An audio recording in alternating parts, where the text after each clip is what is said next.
உங்கள் வீடு பெருசாக இருக்குது, அது எப்படி ஹிந்தியில் சொல்லணும்? தும்ஹாரா கர் படா ஹை.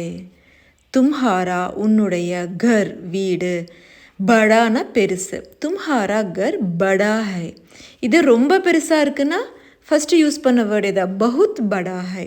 தும்ஹாரா கர் பஹுத் படா ஹைன்னு சொல்லலாம். உங்கள் வீடு பெருசாக இருக்குது அப்படிங்கிறதுக்கு ஜஸ்ட் தும்ஹாரா கர் படா ஹை அப்படின்னு சொல்லணும்.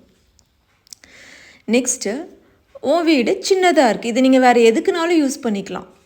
ஓகே, அப்போ தும்ஹாரா கர் சோட்டா ஹை, ஸ்மால், சின்னதுன்றதுக்கு ஹிந்தியில் சோட்டா.